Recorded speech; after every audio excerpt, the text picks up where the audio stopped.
जय Hind everyone, I welcome you all to awakening classes. JKSSB finance account assistant के हम MCQ कम revision session कर रहे थे।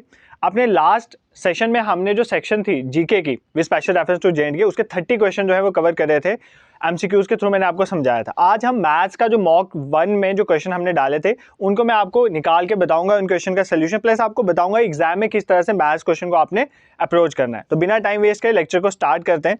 द वेरी फर्स्ट क्वेश्चन इस पहला क्वेश्चन क्या कहता है, a sum of money amounts to ₹6655 at the rate of 10% compound annually for 3 years, the sum of money is. कहता है कि पहले आप खुद ट्राई करना है इस क्वेश्चन को। कहता है एक सम ऑफ मनी मतलब आपने कुछ अमाउंट जो है वो बैंक में दे दिया, सपोज करते हैं वो 6655 पहुंच गया। ठीक है, आपने प्रिंसिपल कुछ रखा, वो कितना पहुंच गया 6655। कितने रेट ऑफ इंटरेस्ट कितना है 10% और कंपाउंड एनुअल चल रहा है 3 साल के लिए। हमें बताना है वो सम ऑफ मनी कितना था, मतलब हमें प्रिंसिपल बताना। आपने कुछ प्रिंसिपल बैंक में करवाया होगा सबमिट, 3 साल के लिए करवाया। ठीक है, रेट ऑफ इंटरेस्ट क्या था 10% और वो कितना पहुंच गया 6655, मतलब ये आपको अमाउंट दिया हुआ है। तो आपने क्या निकाल के बताना है, हमें प्रिंसिपल निकाल के बताना है कि प्रिंसिपल अमाउंट कितना था, मतलब आपने कितना बैंक में दिया था, 5000, 5500, 6000 या 4500 आपने बताना है इसका आंसर। ठीक है, पहले खुद ट्राई करो। देखो एक तो सिंपल है, या ये वाला फॉर्मूला आपने पढ़ा होगा कंपाउंड इंटरेस्ट के केस में। अमाउंट निकालने का फॉर्मूला हम कर लेते हैं। अमाउंट कैसे निकल जाता है हमारा, प्रिंसिपल 1 प्लस रेट बाय 100 की पावर t, ऐसे करके निकालते हैं ना। यहाँ से प्रिंसिपल निकल जाएगा, क्यों, आपको अमाउंट दिया हुआ है, यहाँ पर अमाउंट की वैल्यू डालो, रेट ऑफ इंटरेस्ट यहाँ पे डालो 10% और टाइम कितना है 3 साल, यहाँ पर डालो, इसको सॉल्व करो तो प्रिंसिपल निकल जाएगा। ठीक है, ये एक डिफिकल्ट मैथड है, इस तरह से हम कंपाउंड इंटरेस्ट के क्वेश्चन नहीं करते हैं एग्जाम में। मैं आपको एक सिंपल तरीका बताता हूँ किस तरह से आपने ये सिंपल इंटरेस्ट कंपाउंड इंटरेस्ट के क्वेश्चन करने होते हैं। देखो सबसे पहले आपने देखना है आपका रेट ऑफ इंटरेस्ट कितना है 10%। मान लेते हैं, ध्यान से सुनो, मान लेते हैं मैं बैंक में लेके गया 100 रुपये। ठीक है, मैं 100 रुपये बैंक में लेके गया। ठीक है, मैं रेशियो मैथड से पढ़ाऊंगा। मैं 100 रुपया बैंक में लेके गया। अब कितना इंटरेस्ट लगेगा 100 रुपये में 10%, तो ये कितने पहुंच जाएंगे 110 रुपये। मतलब पहले साल में मैं 100 रुपया बैंक में लेके गया, वो कितना बन गया 110 बन गया। क्यों, क्योंकि इसके ऊपर 10% इंटरेस्ट लग गया, 100 के कितने हो गए 110। ठीक है, अब रेशियो है तो मैं इसको काट सकता हूँ, ये जीरो के साथ जीरो कैंसिल। इसका मतलब पहले साल में रेशियो क्या आ गई 10:11, ये फर्स्ट ईयर की रेशियो है। ठीक है, ये फर्स्ट ईयर की रेशियो आ गई।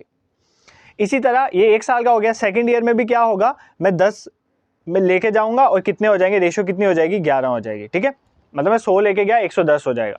थर्ड ईयर में भी क्या होगा, 10 की रेशियो कितनी हो जाएगी 11 हो जाएगी, 10 का 11 बन जाएगा। ठीक है, रेशियो में हम ऐसे कंसिडर करेंगे। 3 साल का पूछा था, ये फर्स्ट ईयर के लिए आ गया, ये सेकंड ईयर के लिए आ गया और ये थर्ड ईयर के लिए आ गया। ठीक है, अब सिंपली आपने क्या करना है, ये रेशियोज हैं बेसिकली, इनको मल्टीप्लाई करना है, लेफ्ट साइड को लेफ्ट के साथ मल्टीप्लाई करना है। तो 10 को 3 टाइम्स मल्टीप्लाई करोगे तो 1000 है। ठीक है, ये बेसिकली आपका प्रिंसिपल है, ये आपका प्रिंसिपल बन गया 1000 और ये आपका क्या बन गया अमाउंट। तो ये कितना बन गया 11 × 11 × 11 कितना होता है 1331। इसका मतलब आपका 1000 प्रिंसिपल 3 साल के बाद कंपाउंड एनुअली कितना पहुंच गया 1331 पहुंच गया। ये आपको पता होना चाहिए। ठीक है, बट ये रेशियो मेथड से हमने करा हुआ है। एक तो आप फॉर्मूला लगा के करते, वो बहुत मुश्किल था, मैं सिंपली आपको बता रहा हूँ। सिंपल क्या करना है, आपने मान के चलना है 100 से कैलकुलेशन इजी हो जाती है। अब 100 रुपये बैंक में लेके गए, प्रिंसिपल वो था आपका, 10% इंटरेस्ट दिया तो वो 110 पहुंच जाएगा। रेशियो में कर लेंगे तो यहाँ से जो भी करता है काट लेंगे, मतलब 10 का 11 बन गया। दूसरे साल भी 10 का 11, तीसरे साल भी 10 का 11 बन गया। 3 साल का बोला हुआ है इन्होंने, तो इसका मतलब 1000 आपका 3 साल के बाद कितना बन जाएगा 1331। अब आपको अमाउंट कितना दिया है 6655, इसका मतलब ये भी अमाउंट है। इसका मतलब आप 1331 को किसके बराबर ले सकते हो 6655 के बराबर। ठीक है, अब देखो 1331 कितने टाइम्स द 6655 होता है, तो 1331 को अगर मैं 5 से मल्टीप्लाई करूंगा वो कितना बन जाता है 6655। देखो 5 1 जा 5, 5 3 जा 15 और 5 3 जा 15 और कैरी बचेगा 1, 5 3 जा 15 और 1 16, 6 आ गया, कैरी बचेगा 1, 5 1 जा 5 और 1 6। इसका मतलब 1331 को मैं 5 टाइम्स मल्टीप्लाई करूंगा तो 6655 आएगा। अब आपको क्या पूछा है, आपने निकालना है सम ऑफ मनी, प्रिंसिपल। तो प्रिंसिपल आपका कितना है रेशियो में 1000। इसको अगर आपने यहाँ पे अमाउंट में 5 से मल्टीप्लाई करा है, प्रिंसिपल को भी आप 5 से मल्टीप्लाई कर दोगे तो आपका प्रिंसिपल कितना निकल जाएगा 5000। तो इस क्वेश्चन का आंसर हो जाएगा ऑप्शन ए 5000। ठीक है, इसके बहुत से मेथड होते हैं कंपाउंड एनुअल निकाल, एक ट्री मेथड होता है, लाइन मेथड होता है, रेशियो मेथड, बट मैंने आपको सिंपल रेशियो मेथड पढ़ा दिया। कोई भी क्वेश्चन इससे निकल जाएगा। आपने सिंपली क्या लेके चलना है, आपने 100 रुपये के हिसाब से लेके चलना है। जो आपको रेट ऑफ इंटरेस्ट लिया हुआ है उस इंटरेस्ट को ऐड करना है, उससे रेशियो बनानी है। जैसे 100 का 110 हुआ तो रेशियो बन गई 10:11, कुछ भी हो सकता है। 100 का 120 हो सकता था तो 100 का 120 हो जाता है, रेशियो हो जाती है 10:12। ऐसे आपने करना है। फिर 3 साल का लेना है, इनको मल्टीप्लाई करना है आपस में, और आपको जो भी दिया हुआ है अमाउंट दिया हुआ है 6655, तो इसको 6655 के इक्वेट कर दो। अब देखो ये कितने का 6655 होता है, 5 का होता है। अगर ये 5 टाइम्स है तो प्रिंसिपल को भी 5 टाइम्स मल्टीप्लाई कर देंगे, इसका मतलब आपका प्रिंसिपल कितना था, 5000 था। ठीक है, I hope this question is clear to you. Moving towards question number second, the value of k for which kx plus 3y minus k plus 3 is equals to 0 and 12x plus ky is equals to k having infinite many solution। मतलब हमें k निकालना है और हमें solution क्या बोली हुई है, इनफाइनाइट मेनी सोल्यूशन। देखो ये टॉपिक मैंने आपको बहुत अच्छे से पढ़ाया हुआ है, अगर आप मैथ्स वाली प्लेलिस्ट में जाएंगे जेकेएसएसबी एफए मैथ्स में, तो ये मैंने पढ़ाया हुआ है आपको टॉपिक। मैंने आपको बोला था जब भी कहीं पर इनफाइनाइट मेनी सोल्यूशंस होती हैं तो क्या करना है। पहले आप इस क्वेश्चन को खुद ट्राई करो। देखो जब भी इनफाइनाइट मेनी सोल्यूशंस होती हैं तो a1/a2 जो होता है वो b1/b2 के बराबर हो जाता है और वो c1/c2 के बराबर हो जाता है। तो यही होता है इनफाइनाइट मेनी सोल्यूशन में। a1/a2 क्या है, a1 क्या है, a1 बेसिकली x का कोफिशिएंट है पहली इक्वेशन में, a2 है x का कोफिशिएंट दूसरी इक्वेशन में, b1 है y का कोफिशिएंट पहली इक्वेशन में और b2 है y का कोफिशिएंट सेकेंड इक्वेशन में, और c1 क्या है, जो इनको छोड़ के बच गया वो c1 है फर्स्ट इक्वेशन में, और जो इधर बच गया वो c2 है सेकेंड इक्वेशन में। ठीक है, अब यहाँ पर a1 कितना है, देखो x का कोफिशिएंट क्या है, k पहली इक्वेशन में, दूसरी में x का कोफिशिएंट क्या है 12, तो k/12 इज इक्वल्स टू पहली इक्वेशन में y का कोफिशिएंट क्या है 3 और दूसरी इक्वेशन में y का कोफिशिएंट है k, तो 3/k हो जाएगा। ठीक है, सिंपल है ये।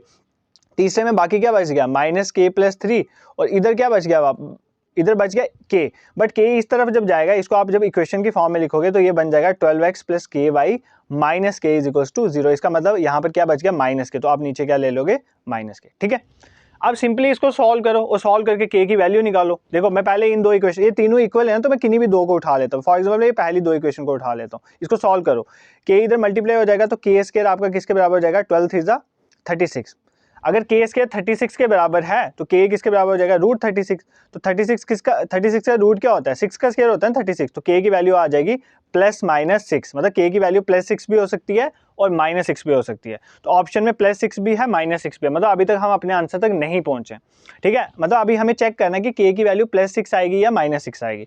अब इन दो इक्वेशन को छोड़ो, अब इन दो को ले लो। ठीक है, हमें पता चल जाएगा k की वैल्यू क्या है। अब इन दो इक्वेशन को लो, ये क्या इक्वेशन है, 3/k is equals to -k + 3/-k। अब इसको सॉल्व करो, ये यहाँ से मल्टीप्लाई हो जाएगा, -3k हो जाएगा और ये k इधर मल्टीप्लाई हो जाएगा। जब इधर मल्टीप्लाई होगा k × k क्या हो जाएगा, -k² और 3 × k, तो क्या हो जाएगा 3k + 3k। अब इसको सॉल्व करो, ये -k² है, इधर आके +k² हो जाएगा, ये -3k ऑलरेडी इधर ही है और ये +3k इधर लाएंगे तो -3k हो जाएगा इज इक्वल्स टू 0। तो ये क्या बन जाएगा, k² - 6k is equals to 0। यहाँ से अगर मैं k कॉमन ले लेता हूँ तो अंदर क्या बचेगा, k - 6 इज इक्वल्स टू 0। इसका मतलब यहाँ से k की वैल्यू क्या निकल गई, 0 और 6। तो देखो k की वैल्यू क्या आ जाएगी हमारे पास, यहाँ से +-6 निकली थी, यहाँ पर से भी 6 निकल रही है, इसका मतलब k की वैल्यू क्या है, 6 वैल्यू, तो ऑप्शन सी आपका करेक्ट हो जाएगा। ठीक है, देखो ऐसे तो यहाँ ये क्वेश्चन पेपर में बहुत ईजी आता है कि सिंपली आप इसको सॉल्व करोगे, यहीं से k की वैल्यू निकल जाएगी, आप दो किसी को भी उठा लो, बट यहाँ पर ना k की वैल्यू +-6 आ रही थी।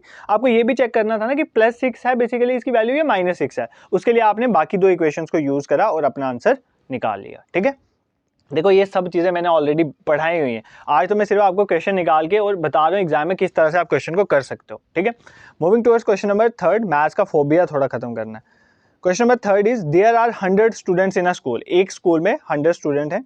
If 65 play hockey, 65 hockey play करते हैं, 45 प्ले क्रिकेट, 45 क्रिकेट प्ले करते हैं, and all the students play at least one of the two games, और हर एक स्टूडेंट कोई ना कोई गेम खेलता है।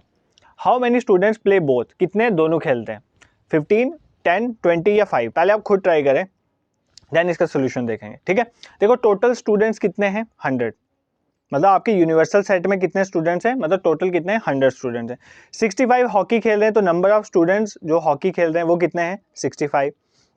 नंबर ऑफ स्टूडेंट्स जो क्रिकेट खेल रहे हैं, NC लिख देता हूँ, कितने क्रिकेट खेल रहे हैं, 45 क्रिकेट खेल रहे हैं।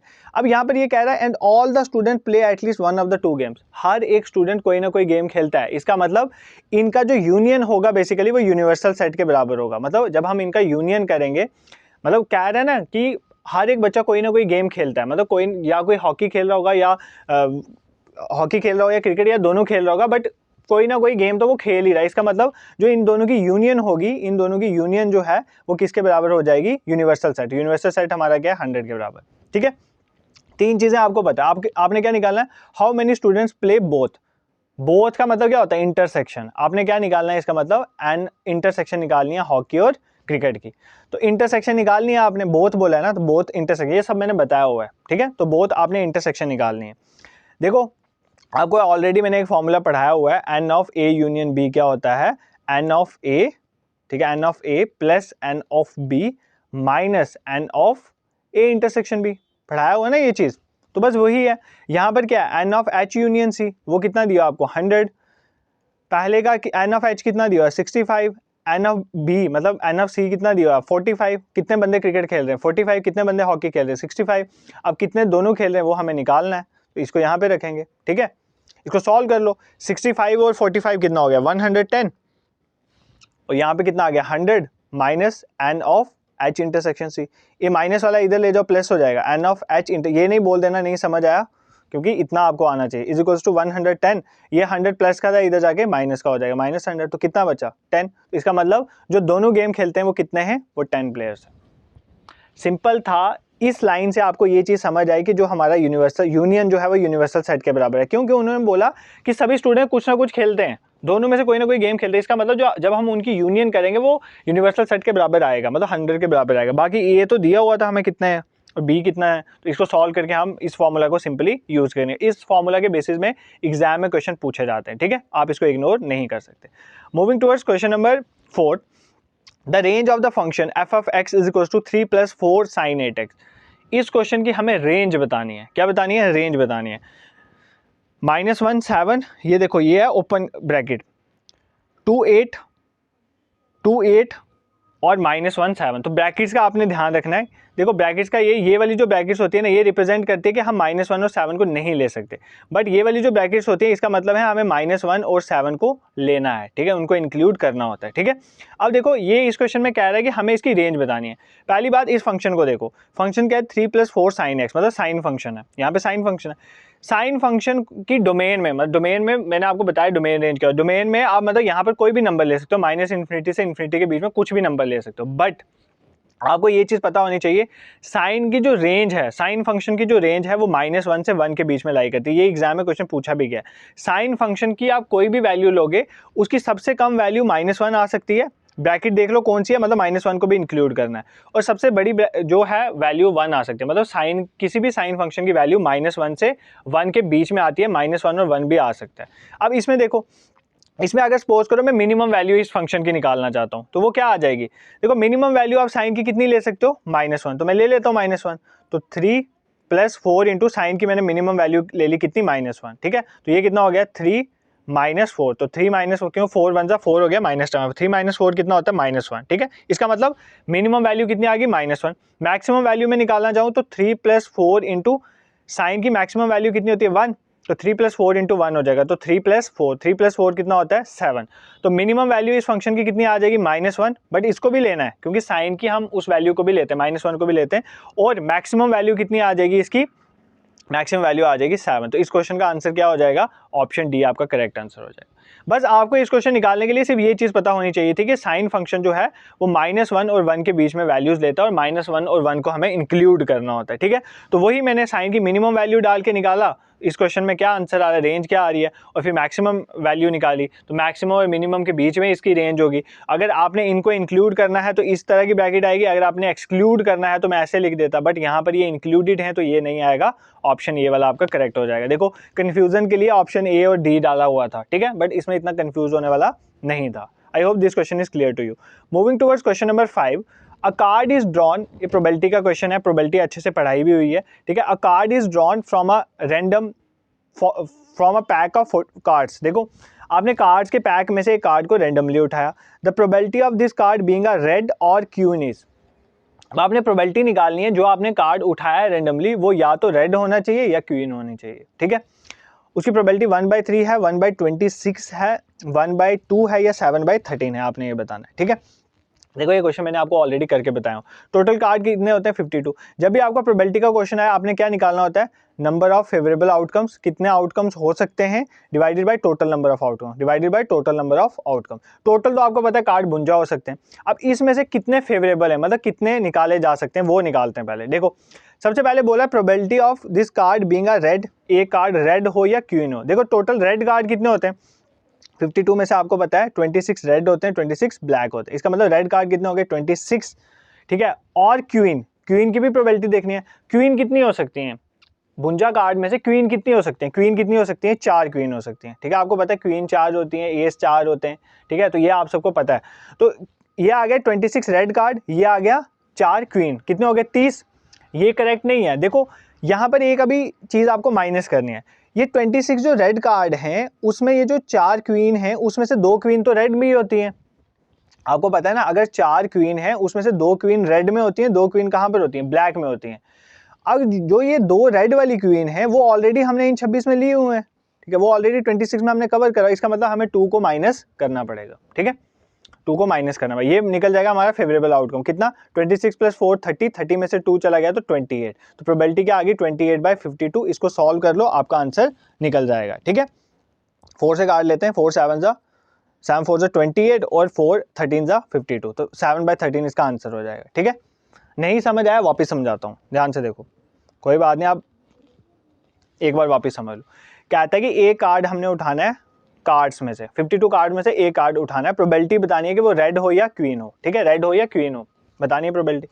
टोटल नीचे 52 आएगा, ये सबको पता है, इसको साइड रखो, पहले फेवरेबल आउटकम देखते हैं। रेड होने की प्रोबेबिलिटी, रेड होने कितने नंबर रेड हो सकते हैं, कितने कार्ड रेड हो सकते हैं, 26 हो सकते हैं, ये सबको पता है, ठीक है। क्वीन कितनी हो सकती है, 4 हो सकते हैं, कितने हो गए 30, ठीक है 30। बट देखो ना ये जो 4 क्वीन है इनमें से 2 क्वीन तो रेड है, 2 क्वीन रेड होती हैं, 4 क्वीन में से 2 रेड होती हैं, 2 ब्लैक होती हैं, इन 4 में से 2 रेड हैं, तो रेड तो आपने ऑलरेडी लिया हुआ है, इन 2 को आपको माइनस करना पड़ेगा ना, क्योंकि 2 बार आ गया ना 2, ये 2 नंबर 2 रेड क्वीन जो है ये बार बार आ रही हैं, इनको माइनस कर देंगे तो ये बन जाएगा 28/52। कार्ड के आंसर आपका आ गया 7/13, ठीक है। आई होप अब ये क्वेश्चन में कोई आपको प्रॉब्लम नहीं होगी, ये क्वेश्चन आपको क्लियर हो गया होगा। नेक्स्ट लिमिट का क्वेश्चन था, the value of limit x goes to 1 x³ - 1 divided by x - 1 is. देखो हमें ये निकालना है यार, लिमिट ऐसे लिखा है, limit x is to 1 x goes to 1 x³ - 1 divided by x - 1, इसको सॉल्व करना है। देखो अगर आप x की जगह 1 डाल के देखो ये क्या बनेगा, 1 का क्यूब -1 डिवाइडेड बाय 1 - 1, तो 1 का क्यूब करो ये 1 ही होता है, 1 - 1 कितना हो गया 0/0, 0/0 कुछ नहीं होता है, इनडिटर्मिनेट, इसको आप एक्सप्लेन नहीं कर सकते। इसका मतलब आपको इसमें कुछ सॉल्व करना है, उसके बाद जाके लिमिट डालें, लिमिट डायरेक्टली आप नहीं डाल सकते। जब भी 0/0 आ गया ना ये मतलब इनडिटर्मिनेट फॉर्म होती है, इसको नहीं लेते हम।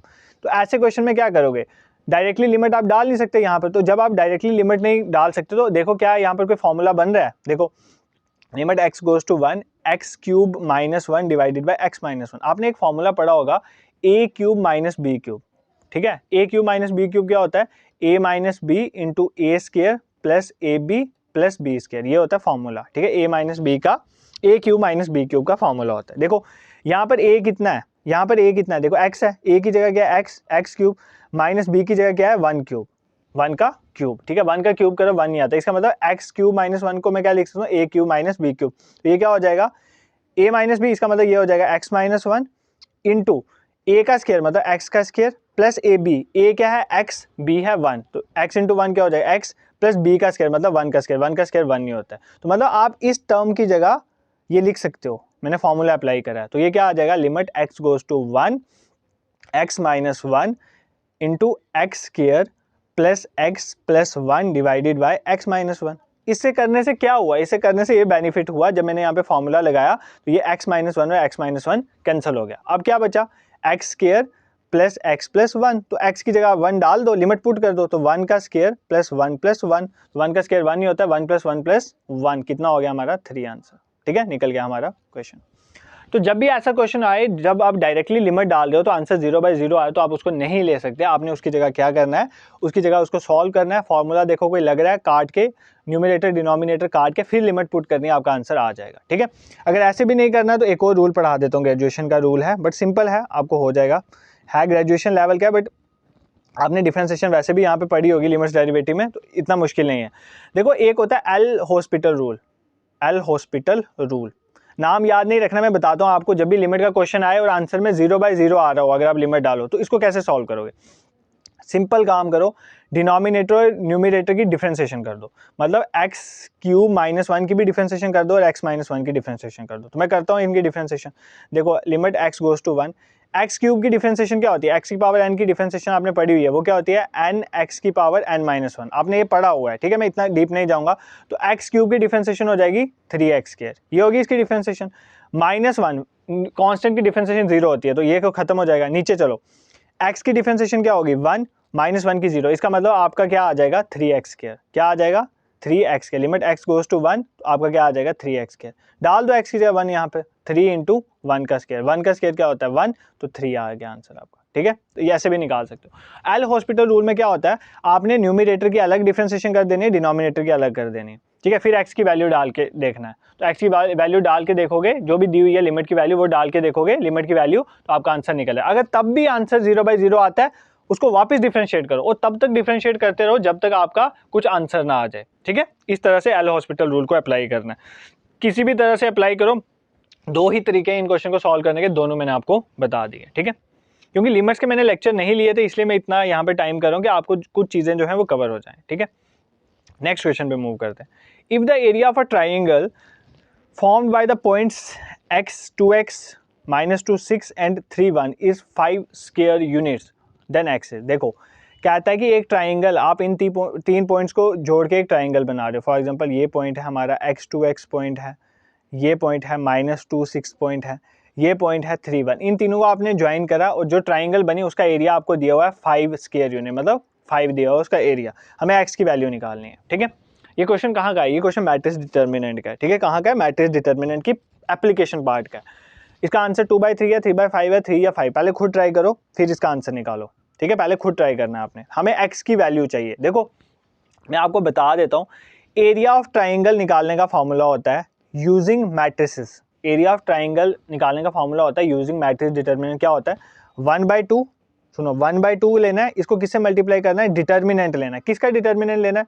देखो जो x दिया हुआ है ना, उसको यहाँ पर, मतलब जो ये वाला नंबर है a1 है आपका, बेसिकली ये a1 a2 है, ये b1, ये a1 a2 है, मान लो ये b1 b2 है, ये c1 c2 है।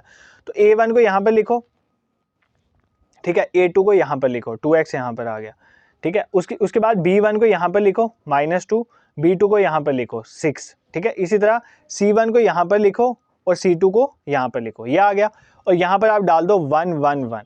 इस डिटर्मिनेंट को आपने क्या करना है? सॉल्व करना है। इस डिटर्मिनेंट को सॉल्व करना है और 1/2 से मल्टीप्लाई करोगे तो क्या निकल जाएगा? आपका किसी भी ट्राइंगल का एरिया निकल जाएगा, ठीक है। तो एरिया ऑफ ट्राइंगल कैसे निकालते हैं?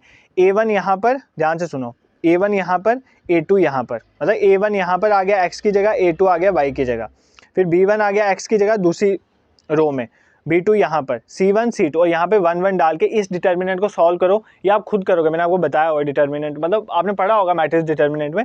आपने इस डिटर्मिनेंट को सॉल्व करना है, इसको 1/2 से मल्टीप्लाई करना है, तो आपका एरिया निकल जाए। बट हमें तो एरिया उन्होंने दिया हुआ है, इसका मतलब इसको जो सॉल्व करके आएगा वो कितना आएगा? 5। कितना आएगा? 5। तो बस इसको सॉल्व करो, ये ओपन होगा, ये ओपन होके इन टर्म्स ऑफ x आएगा, ये किसके बराबर है? 5। तो यहाँ से आपकी x की वैल्यू निकल जाएगी। आई होप आपको डिटर्मिनेंट सॉल्व करना आता होगा।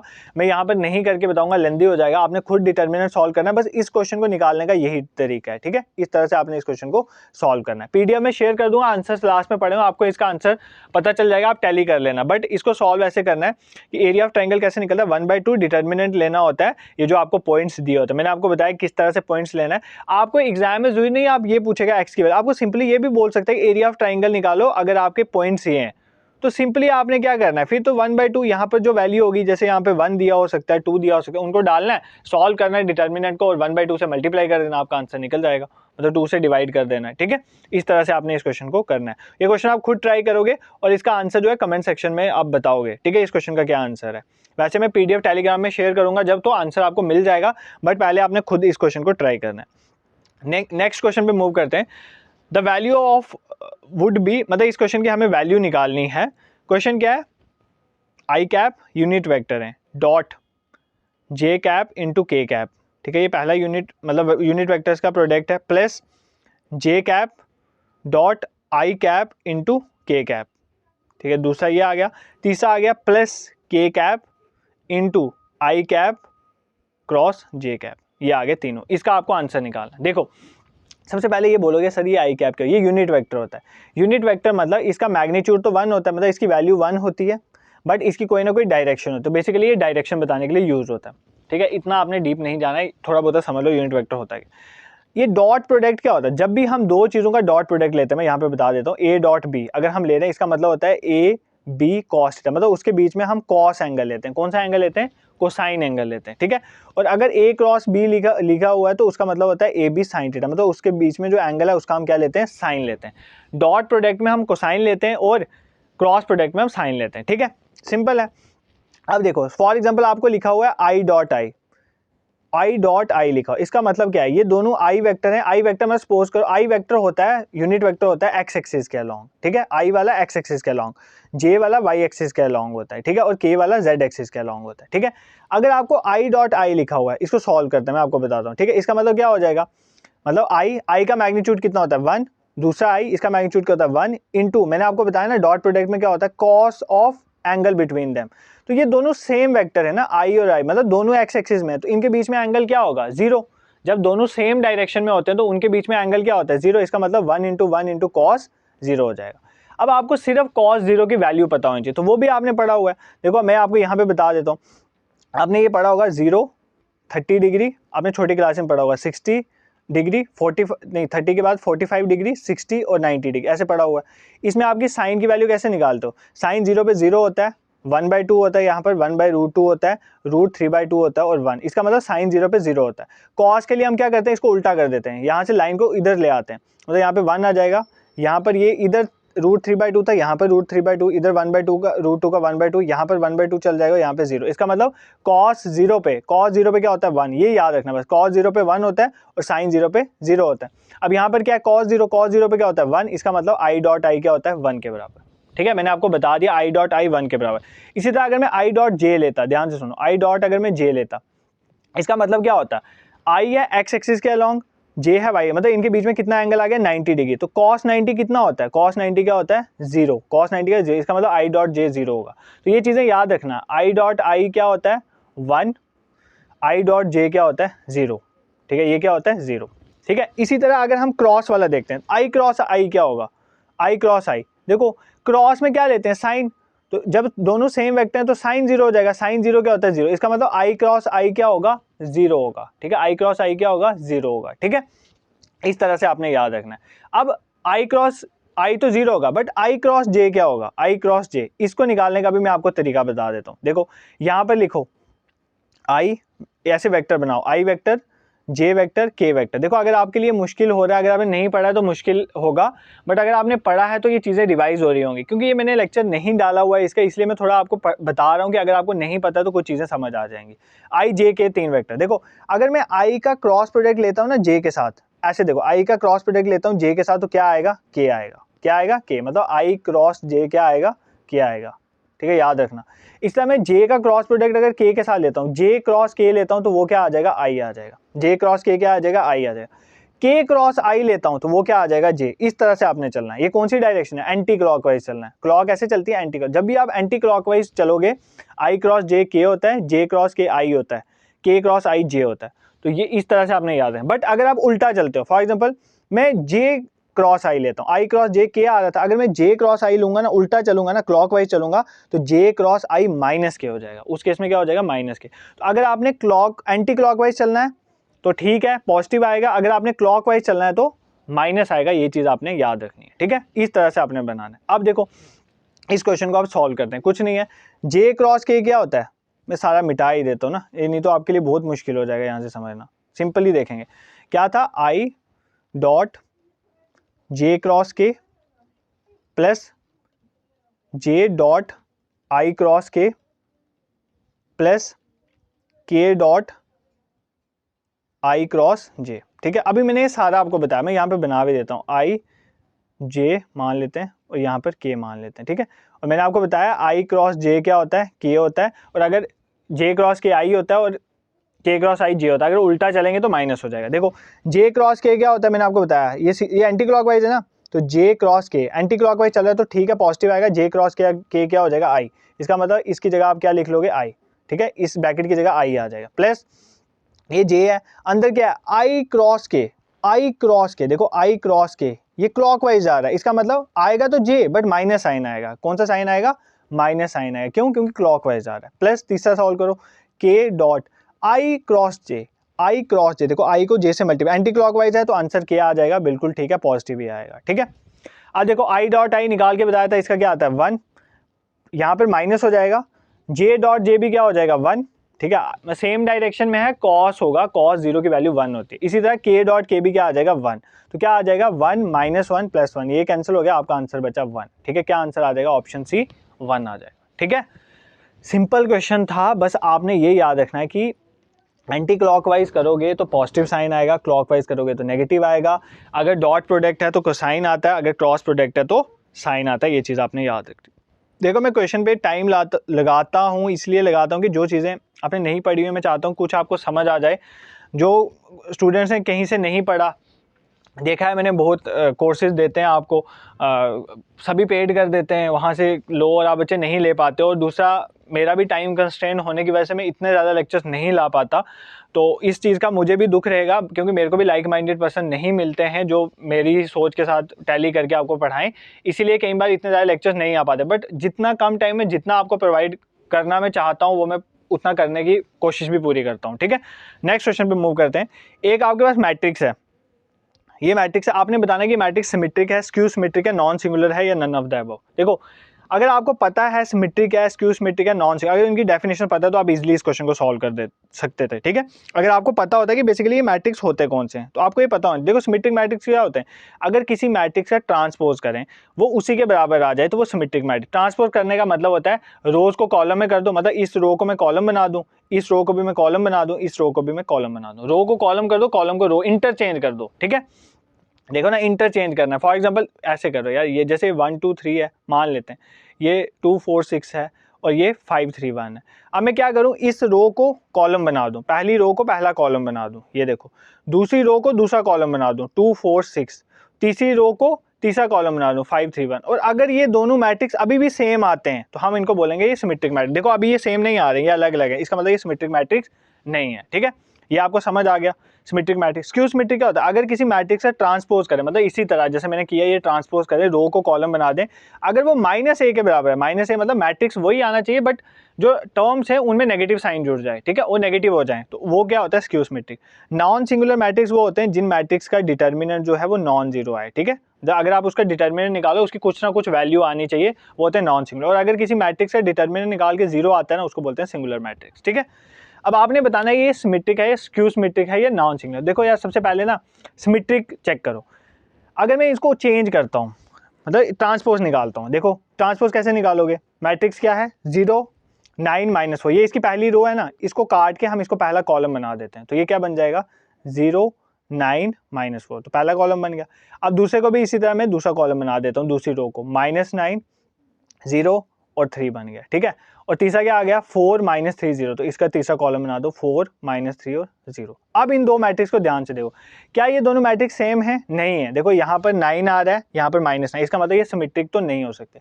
क्या ये स्क्यू सिमेट्रिक है? देखो इन मैट्रिक्स को देखो, इन मैट्रिक अगर यहाँ पर प्लस है, यहाँ पर माइनस है, यहाँ पर माइनस है, यहाँ पर प्लस है, यहाँ पर माइनस है, यहाँ पर प्लस है, यहाँ पर देखो प्लस है, यहाँ पर माइनस है, यहाँ पर प्लस है, माइनस है, यहाँ पर माइनस है, प्लस। देखो आ गया ना स्क्यू सिमेट्रिक, क्योंकि आगे सारी टर्म्स क्या हो रही है? नेगेटिव्स हो रही हैं, नेगेटिव हो रही हैं, इसका मतलब ये ए ट्रांसपोज -a के बराबर, तो ये कौन सा मैट्रिक है? Skew symmetric. एक और तरीका बता दूं आपको याद रखने का, स्क्यू सिमेट्रिक मैट्रिक सीधा देखने का तरीका है, आपको इतना कुछ नहीं करना, ये तो मैंने आपको समझाने के लिए किया। अगर डायगोनल जो एलिमेंट्स हैं वो 0 हैं, पहले देखो डायगोनल एलिमेंट 0 हैं, ये देखो एक चीज़ चेक करनी है। फिर देखो अगर यहाँ पे कोई नंबर 9 है, अगर यहाँ पर उसका माइनस है, अगर यहाँ पर कोई नंबर -4 है, यहाँ पर उसका प्लस है, और यहाँ पर अगर 3 है उसका -3, अगर इस तरह का मैट्रिक्स है ना तो आपको वो स्क्यू सिमेट्रिक होता है। ठीक है, अगर इसकी जगह ये वाला मैट्रिक्स होता है, ध्यान से देखो 0 0 0, यहाँ पर 9 है, यहाँ पर 9 है, यहाँ पर 4 है, यहाँ पर 4 है, यहाँ पर 3 है, यहाँ पर 3, ये होगा सिमेट्रिक मैट्रिक्स। ठीक है, आपने देखना सिमेट्रिक और स्क्यू सिमेट्रिक में ये 0 0 होते हैं।